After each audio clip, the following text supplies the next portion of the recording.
সালমান কোন ক্লাসে পড়ো? 5. আচ্ছা 5-এ যে পড়ো, ক্লাস 4-এও তুমি পড়ছো, 4-এ পড়ার পরে 5-এ উঠছো।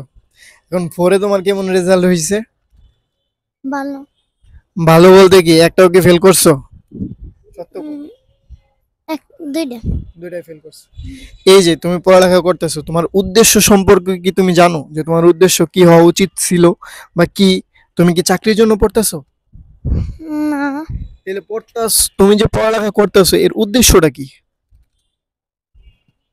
জানো তুমি? জানো? না। কিছুই জানো না। এই চাকরির জন্য পড়তেছো এমন কিছু কেউ বলছে যে ভালো চাকরি পাইবা কোনো কিছু? হ্যাঁ? না। না। তুমি তুমি কিছুই জানো না, তার মানে কি পড়ালেখা সম্পর্কে তুমি তুমি খালি শুধু করতেছো, একটা রেসের মধ্যে আছো, কিন্তু তোমার উদ্দেশ্য কি, তোমার পরবর্তী যাত্রা কি তুমি জানো কি? তোমার 4-এর পরে 5 হইব, 5-এর পর 6 হইব, তারপরে কি আইতাছে, হ্যাঁ, তার সম্পর্কে তোমার কোনো ধারণাই নেই। আমি একটা ধারণা দিই, তুমি যে যে পড়তেছো এই পড়তে পড়তে তোমার তুমি কি করবা আর কি, তুমি ক্লাস ক্লাস কি আপ হইব, হ্যাঁ, আপ হইতে হইতে তুমি একটা সময় কলেজে যাবা, কলেজে যাওয়ার পর কই যাবা? কলেজে অনেক আছে বাংলাদেশে, কলেজ ম্যাক্সিমাম কলেজ আছে, পোলাপান পড়ালেখা করে, কিন্তু বিশ্ববিদ্যালয় লাইফটাই মেইন।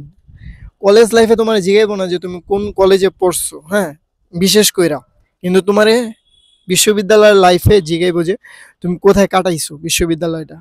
তুমি ঢাকা বিশ্ববিদ্যালয়ে কাটাইছো, জাহাঙ্গীরনগরে, কোনো সরকারি, পাবলিক, যেখানে যেখানে তোমার কি করতে হবে, যেখানে তোমার পড়ালেখা অনেক করতে হবে।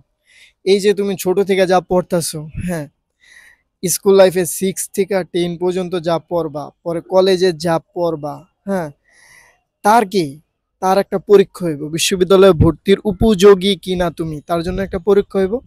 পরীক্ষা হওয়ার পরে তোমার বিশ্ববিদ্যালয়ে ঢুকতে হইব। আর বিশ্ববিদ্যালয়ে মানুষ সবাই পড়তে পারে না, স্কুলে সবাই পড়তে পারে কম বেশি, কলেজেও কম বেশি টুকটাক ঝইরা যা থাকে পড়তে পারে, কিন্তু বিশ্ববিদ্যালয়ে যাওয়ার যাইতে পারে না অনেকে, মানে কলেজে ড্রপ আউট হয়ে যায়। আর বিশ্ববিদ্যালয়ে পড়লেও অনেকে কি খুব জলদি জলদি আর কি বিশ্ববিদ্যালয়ের কাছে যেতে পারে না, এমন একটা পরিস্থিতি। এখন পোলাপান জানেই না যে তার পরবর্তী জীবনটা কত ভয়ঙ্কর, কত ভয়ঙ্কর হইতেছে। তার জন্য আর কি পোলাপানে কি করা উচিত, এই বর্তমানে যারা আছে 6-7-এ অথবা 10-এ কলেজে, তাদের পড়া উচিত খুব ভালো মতো। কারণ একটা পাবলিক বিশ্ববিদ্যালয়ে গেলে তোমার ওইখানের যে আবহাওয়া, ওয়েদারটা তোমার আর কি চাকরির জন্য তোমার মেন্টালি প্রস্তুত করব, যখন তুমি ভালো বন্ধু বান্ধবের সাথে পড়বা পাবলিকে যা।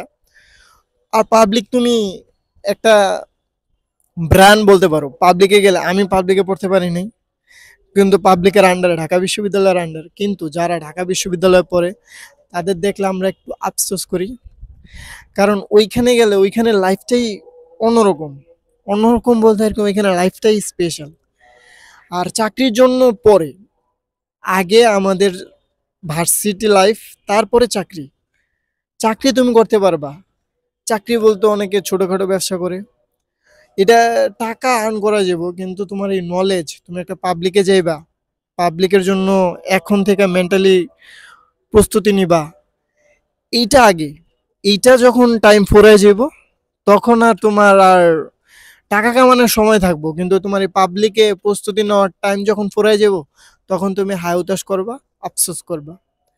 মানে কি, পড়তে হইব অনেক, বুঝছো? এখন থেকে তুমি যদি ভালো মতো পড়ো সালমান, তাহলে কি হইব, ভালো একটা বিশ্ববিদ্যালয়ে যেতে পারবা, ভালো একটা কলেজে পড়তে পারবা। তখন কি ওইখানে গেলে ভালো বন্ধু বান্ধবের সাথে মিশবা, ভালো কি হইব, ভালো লাইফ হইব। কিছু কইবা? হ্যাঁ? না, তুমি কও। কইবা না কিছু? আচ্ছা, আবহাওয়া আজকে সুন্দর, কেমন বাতাস আছে না? নিচে নিচে বাতাস আছে? না। হ্যাঁ, না। উপরে কেমন বাতাস, 6 তলার উপর? না, আর তো একটু বাতাস নাই। হ্যাঁ, আমার কাছে আমরা আইতেছি না শরীরে বাতাস। এখন একটু ঠান্ডা একটু আইতেছে। ঠান্ডা, এই যে গাছ, এই যে গাছগুলো হিলতেছে। না, আপনার বাতাস আইতেছে। কিন্তু এখন এখন সামার চলতেছে, সামার মানে কি হট, গরম থাকবেই, ঠিক আছে? সামার নিয়ে কোনো অভিযোগ আছে তোমার এই গরমকাল নিয়ে? না, আমার কি অভিযোগ থাকবো? অনেকে কয় না অনেক গরম, শীত শীত এলে ভালো হইতো, অভিযোগ আছে না শীতকাল তাড়াতাড়ি এলে ভালো হইব? শীতকালে তো মানুষ কয় শীতকালের বদলে গরমকালটা এলে ভালোই তো। আহ,